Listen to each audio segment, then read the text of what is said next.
India Pak വെടിനിർത്തൽ ധാരണയ്ക്ക് ഇടപെട്ടെന്ന് ആവർത്തിച്ചും കശ്മീർ പ്രശ്ന പരിഹാരത്തിന് ഇടപെടാൻ തയ്യാറെന്നും അമേരിക്കൻ പ്രസിഡന്റ് ഡൊണാൾഡ് ട്രംപ്.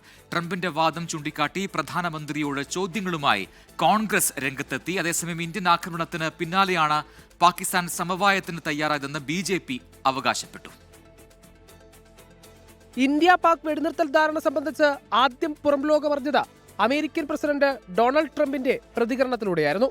താൻ ഇടപെട്ടാണ് ധാരണയുണ്ടാക്കിയതെന്ന ട്രംപിന്റെ അവകാശവാദം ഇന്ത്യ സ്ഥിരീകരിച്ചിട്ടില്ല. ഇതിനിടെയാണ് വീണ്ടും അവകാശവാദം. കശ്മീർ പ്രശ്നപരിഹാരത്തിന് ഇടപെടാമെന്നും ഡൊണാൾഡ് ട്രംപിന്റെ പ്രതികരണം. ഇത് ചൂണ്ടിക്കാട്ടി പ്രധാനമന്ത്രിയോട് ചോദ്യങ്ങളുമായി കോൺഗ്രസ് രംഗത്തെത്തി. മൂന്നാം കക്ഷി മധ്യസ്ഥതയ്ക്ക് വാതിലുകൾ തുറന്നിട്ടോ?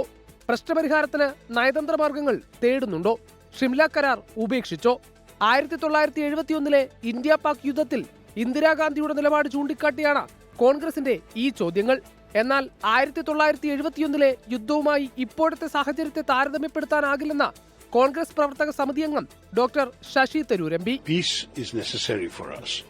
The truth is that the circumstances of 1971 are not the circumstances of 2025. There are differences. 1971 was a great achievement of our history. I'm proud of it as an Indian. Indira Gandhi ji rewrote the map of the subcontinent, but the circumstances were different.